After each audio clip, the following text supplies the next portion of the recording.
नमस्कार दोस्तों, स्वागत है आप सभी का एक बार फिर से आपके अपने इस यूट्यूब चैनल पर।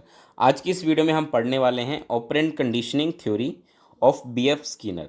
इसको हिंदी में क्रिया प्रसूत अनुबंधन सिद्धांत भी कहते हैं। और आप पाएंगे कि जो कंडीशनिंग वाली थ्योरीज़ है, इससे पहले जैसे कि हमने क्लासिकल कंडीशनिंग थ्योरी की बात की, और इसी में दूसरा इंपॉर्टेंट जो कंडीशनिंग थ्योरी है, this is the operant conditioning theory. तो इन दोनों थ्योरीज़ को पढ़ना बहुत ज़रूरी है और इनमें बेसिक डिफरेंस भी आपको पता होना चाहिए।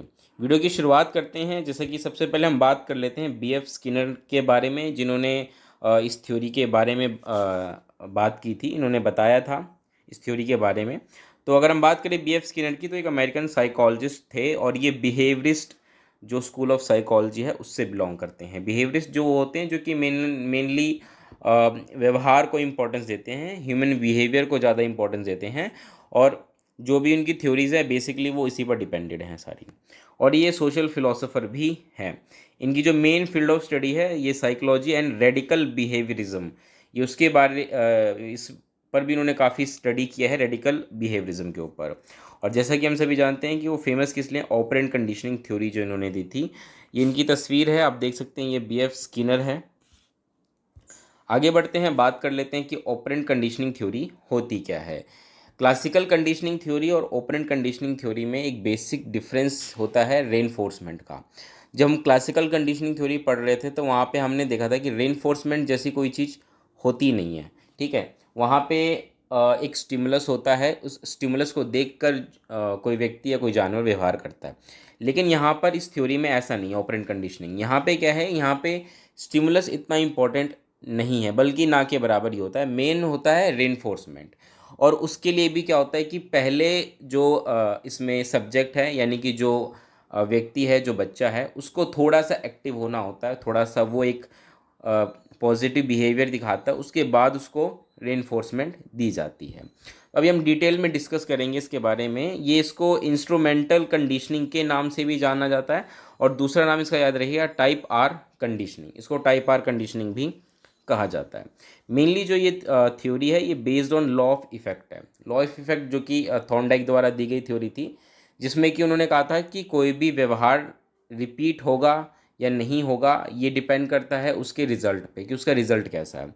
अगर मान लीजिए मैं किसी तरह का व्यवहार करता हूँ और उसको उसके बाद मुझे उसके बदले कोई रिवॉर्ड मिलता है, कोई इनाम मिलता है, यानी कि उसका जो रिज़ल्ट है एक पॉजिटिव रिज़ल्ट है, तो इस केस में क्या है कि मैं दोबारा उसी व्यवहार को दोहराने की कोशिश करूँगा।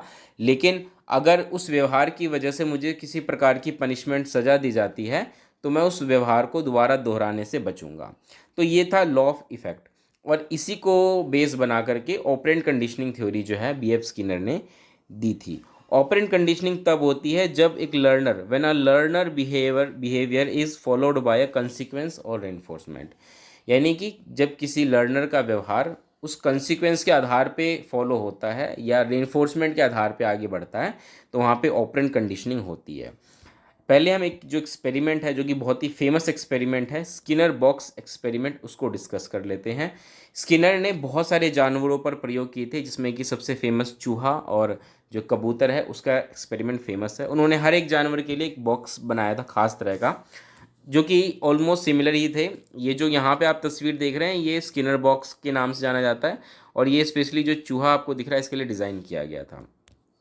इसके अलावा उन्होंने पिजन के लिए भी एक बनाया था पिजन बॉक्स, जिसमें कि उन्होंने पिजन्स के व्यवहार को डायरेक्ट किया था। अब यहाँ पे इस बॉक्स में क्या होता है, आप देख सकते हैं यहाँ पे एक खास तरह की व्यवस्था बनाई गई है। वो व्यवस्था कुछ ऐसी है कि ये बॉक्स है, इस बॉक्स के अंदर इस चूहे को रखा गया है। अब यहाँ पर ये जो चूहा है ये भूखा है, और इस वजह से क्या है कि चूहा इधर उधर खाने की तलाश में अपने हाथ पैर मारता है। यहाँ पे क्या है कि एक स्पीकर भी रखा गया है, और साथ के साथ यहाँ पे कुछ सिग्नल लाइट्स हैं। ये एक लीवर है खास तरह का, इस लीवर को दबाते ही इस चूहे को इस यहाँ से भोजन मिल जाएगा।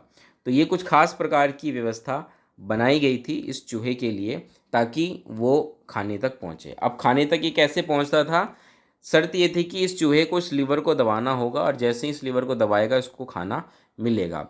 क्योंकि शुरुआत में पहले प्रयास में चूहे ने तो काफ़ी इधर उधर अपना टाइम वेस्ट किया, इधर उधर हाथ पैर मारा, उसको कुछ नहीं मिला। ऐसा करते करते अचानक से उसका हाथ जो है वो इस लीवर पे पड़ गया, और जैसे ही पड़ा एक खाना चूहे को पेश किया गया। अब ये खाना जो था ये इस चूहे के लिए एक तरीके से रेनफोर्समेंट था। रेनफोर्समेंट यानी कि पुनर्बल, प्रोत्साहन। इस खाने को खाकर चूहा खुश हुआ और इस प्रक्रिया को बार बार दोहराया गया। ठीक है, हर बार चूहा यही करता था और फिर जैसे ही लीवर पे दबाता, हाथ रखता, खाना उसको दे दिया जाता था। लेकिन हर प्रयास में देखा गया कि चूहा जो है अपने व्यवहार को एक डायरेक्शन दे रहा है ना, यानी कि अब वो इधर उधर ज़्यादा हाथ पैर नहीं मार रहा, वो सीधा लीवर को दबाने लग जाता है। अंतिम प्रयास में यही देखा गया कि चूहे ने ज़्यादा इधर उधर हाथ पैर नहीं मारा, अंतिम प्रयास में उसने लीवर को ही दबाया और सीधा खाना उसको दे दिया गया। तो इस प्रकार से स्किनर ने ये ऑब्जर्वेशन की और ये पाया कि खाना उस चूहे के लिए एक तरीके से क्या है, मोटिवेशन है। जैसे उसको खाना मिलता है वो वापस से उसी व्यवहार को दोहराने की कोशिश करता है। तो ये था ऑपरेंट कंडीशनिंग। यहाँ पर भी इसके व्यवहार को कंडीशन कर दिया गया है, किससे? रेनफोर्समेंट से। आप देखेंगे कि चूहे के सामने किसी प्रकार का कोई खास स्टिमुलस नहीं रखा गया है। हाँ, शर्त यह कि चूहा भूखा है, उसको भूख लगी है और उस खाने की वजह से क्या है कि वो इधर उधर हाथ पैर मार रहा है, और जैसे ही वो ऐसा करता है उसको एक खाना दिया जाता है जो कि एक तरीके से रेनफोर्समेंट होता है, और उसके बाद चूहा उसी व्यवहार को दोबारा दोहराता है। कुछ इसी प्रकार का एक्सपेरिमेंट पिजन बॉक्स में पिजन के साथ भी किया गया था, जिसमें कि पिजन को एक खास प्रकार का व्यवहार यानी कि एक गोल चक्कर घूमना सिखाया गया था। तो इस प्रकार के कई एक्सपेरिमेंट करने के बाद स्किनर ने जो है थ्योरी दी थी, ऑपरेंट कंडीशनिंग थ्योरी। तो operant conditioning theory I hope आप समझ गए होंगे। इसमें इतना ही होता है कि रेनफोर्समेंट एक इंपॉर्टेंट रोल प्ले करता है, किसी के व्यवहार को कंडीशन कर दिया जाता है रेनफोर्समेंट की हेल्प से। अब रेनफोर्समेंट के बारे में थोड़ा सा पढ़ लेते हैं। रेनफोर्समेंट दो तरह के होते हैं, positive reinforcement and negative reinforcement. ऐसे रेनफोर्समेंट जो कि हमारे व्यवहार को ठीक दिशा में ले जाने में मदद करते हैं, उसको हम पॉजिटिव रेनफोर्समेंट कहेंगे। ठीक है, या जो हमारे लिए हेल्पफुल होते हैं। फॉर एग्जांपल इस केस में हमने देखा जैसे चूहे के लिए जो भोजन था वो एक पॉजिटिव रेनफोर्समेंट था। उसी प्रकार बच्चों के लिए अवार्ड्स होते हैं, छोटे छोटे बच्चों को जब हम अवार्ड्स देते हैं तो एक तरीके से वो उनके लिए रेनफोर्समेंट होता है। इसी प्रकार फूड हो गया, वाटर हो गया, ये हमारी बेसिक नीड्स होती हैं और ये एक तरीके से पॉजिटिव रेनफोर्समेंट भी कहलाती हैं। वहीं दूसरी तरफ नेगेटिव रेनफोर्समेंट ऐसे चीज़ें हो सकती हैं जिसकी वजह से हमारे व्यवहार को बदला जाता है या छोड़ा जाता है। अगर कोई हमारे अंदर बुरी आदत है, कोई बुरा व्यवहार हम करते हैं, तो उसको ख़त्म करने के लिए, बदलने के लिए इस प्रकार के नेगेटिव रेनफोर्समेंट का इस्तेमाल किया जाता है। इसके एग्जांपल हो सकते हैं जैसे कि मेनली पनिशमेंट के रूप में हम इसको देते हैं। तो पनिशमेंट के रूप में आप जो भी दे सकते हैं वो नेगेटिव रेनफोर्समेंट हो सकता है। जैसे स्कूल में कई बार हम बच्चों को एक्स्ट्रा होमवर्क दे देते हैं उनको पनिश करने के लिए। कुछ तो ऐसे होते हैं जो बच्चों को मारते भी हैं, तो कुछ ऐसे नेगेटिव रेनफोर्समेंट होते हैं। इसके अलावा ऐसी चीज़ें जिससे बच्चा डरता हो वो भी नेगेटिव रेनफोर्समेंट के एग्जांपल्स कहलाएंगे। तो नेगेटिव रेनफोर्समेंट और पॉजिटिव रेनफोर्समेंट आई होप आप समझ गए होंगे। नेक्स्ट चीज़ है शेड्यूल ऑफ रेनफोर्समेंट। अभी जो हमने अभी थ्योरी पढ़ी ना, ऑपरेंट कंडीशनिंग थ्योरी, इस थ्योरी में रेनफोर्समेंट का तो बहुत इंपॉर्टेंट रोल है। और रेनफोर्समेंट के बारे में ज़्यादा स्टडी की थी स्किनर ने, और इन्होंने एक शेड्यूल ऑफ रेनफोर्समेंट दिया था जिसमें उन्होंने कहा था कि रेनफोर्समेंट हमें कब देना है, कितना देना है, इसकी भी हमें समझ होनी चाहिए, क्योंकि कंटिन्यू रेनफोर्समेंट देना भी ठीक नहीं होता। शेड्यूल ऑफ रेनफोर्समेंट देखें तो मेनली दो तरह का शेड्यूल होता है। एक तो होता है कंटिन्यू रेनफोर्समेंट कि मतलब आप लगातार बच्चे को रेनफोर्समेंट कर ही रहे हैं। एक होता है पार्शियल कि कभी कभार कर रहे हैं। अब कंटिन्यू और पार्शियल में सबसे बेहतर होता है पार्शियल। कंटिन्यू को अच्छा नहीं माना जाता है इस थ्योरी के अनुसार, आप ध्यान रखिएगा। कंटिन्यूस रेनफोर्समेंट अगर आप कर रहे हैं, मतलब हर बार बच्चा सही व्यवहार कर रहा है और आप उसको पुरस्कार दे रहे हैं, तो ऐसे में क्या होता है कि बच्चा अपने व्यवहार को बदलने के बजाय बच्चे का मेन मोटिव हो जाता है वो रिवॉर्ड। फॉर एग्जाम्पल मान के चलिए, अगर आप बच्चे को ये कहते हैं कि तुम सुबह जल्दी उठोगे तो मैं तुम्हें डेली शाम को एक चॉकलेट दूंगा। ठीक है, अब बच्चा डेली सुबह उठता है, किस वजह से? उसको चॉकलेट मिलता है। आपने ये चीज़ कंटिन्यू की, और अब आप क्या करेंगे, आप पाएंगे कि जिस दिन आप बच्चे को चॉकलेट देना बंद कर देंगे ना, उसके अगले दिन से बच्चा सुबह उठना भी बंद कर देगा। क्योंकि बच्चे का व्यवहार क्या है, बच्चे का व्यवहार लॉन्ग टर्म तक नहीं चलेगा। क्यों? क्योंकि वो कंप्लीटली किस पे डिपेंड हो गया? रेनफोर्समेंट पे। इसीलिए कंटिन्यूस रेनफोर्समेंट को सही नहीं माना जाता है। ऐसा कहा जाता है कि जब तक आप वो रेनफोर्समेंट देंगे तब तक बच्चा अपना व्यवहार दिखाएगा, और जैसे ही आप वो हटा लेंगे ना, बच्चा अपना व्यवहार फिर पहले जैसा कर लेगा। इसलिए कंटिन्यूस रेनफोर्समेंट को अच्छा नहीं माना जाता है, क्योंकि हमारे व्यवहार में परमानेंट चेंज लेकर नहीं आते हैं। वहीं दूसरी तरफ बात करें पार्शियल रेनफोर्समेंट की, तो पार्शियल रेनफोर्समेंट को अच्छा माना जाता है। अब पार्शियल रेनफोर्समेंट में भी आप देखेंगे तो कई टाइप्स हो जाते हैं। फॉर एग्जांपल एक होता है इंटरवल, एक होता है रेशियो। इंटरवल में भी दो तरीके के हो जाते हैं, fixed intervals and variable intervals, and ratio में भी fixed ratio and variable ratio. इसको समझने की कोशिश करते हैं। देखिए, इंटरवल मतलब हो गया जो एक समय अंतराल पे आप दे रहे हैं ना, समय मतलब थोड़ा थोड़ा गैप करके दे रहे हैं। अब क्योंकि ये पार्शियल है तो सीधी सी बात है, कंटिन्यू तो देंगे नहीं, आप कभी देंगे कभी नहीं देंगे। अब लेकिन इंटरवल में भी दो तरीके के होते हैं, एक फिक्स्ड एक वेरिएबल। फिक्स्ड इंटरवल का मतलब ये है कि आपने फिक्स कर दिया है कि मैं भाई हर एक दूसरे प्रयास पे या हर एक तीसरे प्रयास पे मैं कुछ ना कुछ रिवॉर्ड दूंगा, है ना। फॉर एग्जांपल मान लीजिए चलिए कोई बच्चा होमवर्क करता है और आपने देखा कि अगर बच्चा 2 दिन लगातार होमवर्क करके ला रहा है तभी आप उसको रिवॉर्ड देंगे। अब तो बच्चे ने 2 दिन लगातार होमवर्क किया, आपने उसको रिवॉर्ड दिया, ठीक है। उसके बाद अगले दिन फिर उसने होमवर्क किया और उसके बाद नहीं, उसके बाद दूसरी बार जब वो दोबारा से होमवर्क करके लाएगा तो हर दूसरे प्रयास में आप उसको रिवॉर्ड देंगे। तो ये तो हो गया फिक्स्ड इंटरवल। वहीं दूसरी तरफ एक होता है वेरिएबल इंटरवल। वेरिएबल इंटरवल का मतलब ये होता है कि आप फिक्स नहीं कर रखा आपने कि बच्चा होमवर्क करके तो ला रहा है, लेकिन जब आपका मन हो रहा है तब आप उसको रिवॉर्ड दे रहे हैं, जब हो रहा है जब नहीं दे रहे हैं। कभी पहले प्रयास में दे रहे हैं, कभी तीसरे प्रयास में दे रहे हैं, कभी दूसरे प्रयास में दे रहे हैं। तो इस तरीके से बच्चे को कन्फ्यूज़ कर रखा है। तो ये होता है वेरिएबल इंटरवल्स। अब फिक्स्ड इंटरवल और वेरिएबल इंटरवल में अच्छा कौन माना जाता है, तो इसमें ध्यान रखिएगा कि इसमें वेरिएबल इंटरवल्स को ज़्यादा अच्छा माना जाता है। किसी भी केस में ध्यान रखिएगा वेरिएबल को अच्छा माना जाता है, चाहे वो वेरिएबल इंटरवल हो या वेरिएबल रेशियो हो। अब वेरिएबल इंटरवल को ज़्यादा अच्छा माना जाता है, उसका कारण ये होता है कि जैसे फिक्स इंटरवल में क्या होता है कि बच्चे को पता है कि मुझे हर दूसरे प्रयास में रिवॉर्ड दिया जाएगा, तो बच्चा दूसरे प्रयास के लिए ज़्यादा एफर्ट करेगा बजाय कि पहले, है ना। आई होप आप समझ पा रहे होंगे। बच्चा दूसरे प्रयास के लिए ज़्यादा एफर्ट करेगा, उसको पता है कि हर दूसरे प्रयास में मुझे रिवॉर्ड मिलना है। अब वहीं वेरिएबल इंटरवल में बच्चे को पता नहीं है कि भाई कब मुझे रिवॉर्ड मिलेगा कब नहीं, तो इसलिए वो डेली डेली अच्छा करने की कोशिश करता है ताकि उसको रिवॉर्ड मिले, ठीक है। तो आई होप आप समझ पाए होंगे fixed interval and variable interval.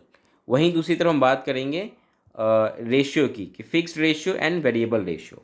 अब रेशियो में क्या होता है, रेशियो में आप ये तय करते हैं कि बच्चा कितनी बार किसी चीज़ को ठीक प्रयास मतलब सही करेगा तब मैं उसको रिवॉर्ड दूंगा। अब यहाँ पे आपने टाइम का ध्यान नहीं रखा है, यहाँ पे आपने बच्चे के एफर्ट को देखा है कि बच्चा कितनी बार सही काम करता है। फॉर एग्जांपल मान के चलिए आपने बच्चे को कोई सवाल दिए हैं, कुछ काम करने को दिया है, मैथ्स का कोई सम दिया है और बच्चा ने देखा कि बच्चा पहला सवाल ठीक कर दिया, दूसरा सवाल ठीक कर दिया, तीसरा ठीक कर दिया। आपने कहा कि बच्चा 3 सवाल ठीक करेगा तभी मैं उसको इनाम दूंगा। तो यहाँ पे बच्चे के एफर्ट को देखा जा रहा है, ठीक है, कि बच्चा कितनी बार एफर्ट सही कर रहा है। 3 उसने सही एफर्ट किए तभी आप उसको इनाम देंगे, वरना नहीं देंगे, ठीक है। तो बच्चे ने 3 सवाल ठीक किए, आपने उसको रिवॉर्ड दिया। हर तीसरे 3 सवाल ठीक करने पे आप उसको रिवॉर्ड दे रहे हैं। तो ये एक एग्जाम्पल हो गया फिक्स्ड रेशियो का। वहीं वेरिएबल रेशियो का मतलब कि भाई कोई फिक्स नहीं है, कभी बच्चा 1 सवाल करके ला रहा है तब भी आप उसको रिवॉर्ड दे रहे हैं, कभी 3 सवाल करके ला रहा है तब भी रिवॉर्ड दे रहे हैं, कभी 4 करके ला रहा है तब दे रहे हैं, कभी 2 में ही दे रहे हैं। तो यहाँ पे फिक्स नहीं है कुछ भी। तो यहाँ पर भी वेरिएबल रेशियो ज़्यादा अच्छा माना जाता है बजाय के फिक्स रेशियो के। वेरिएबल रेशियो में पता नहीं होता कि भाई कब बच्चे को रिवॉर्ड मिलेगा कब नहीं मिलेगा। इसका सबसे अच्छा एग्जाम्पल होता है जो कि बेसिकली गैम्बलिंग वगैरह करते हैं, जुआ वगैरह खेलते हैं, वो सबसे बेस्ट आप एग्जाम्पल इसको मान सकते हैं वेरिएबल रेशियो का। क्योंकि गैम्बलिंग में बेसिकली होता क्या है कि लोग पैसा लगाते हैं और एक मतलब जुए टाइप में होता है, भाई किसी चीज़ पे जुआ लगा देते हैं। फॉर एग्जांपल क्रिकेट पे आजकल जैसे बहुत लगाते हैं लोग सट्टा वगैरह, तो उसमें कोई फिक्स थोड़ी होता कौन जीतेगा कौन नहीं जीतेगा, उसमें तो एक प्रिडिक्शन होता है बस। तो उसमें क्या होता है, उसमें हर एक व्यक्ति पैसा लगा रहा होता है, उसमें जीतने और हारने दोनों के चांसेस होते हैं। लेकिन इसमें व्यक्ति को पता नहीं कि मैं कब जीत जाऊँ, कब मुझे एक रिवॉर्ड मिलेगा, है ना। तो मान के चलिए उसने 10 बार पैसे लगाए और वो एक बार जीत गया। अब वो एक बार बेशक उसको एक ही बार रिवॉर्ड मिला, लेकिन वो अभी अगले हर प्रयास में यही सोच करके पैसा लगाएगा कि शायद मैं इस बार जीत जाऊँ, शायद मैं इस बार जीत जाऊँ।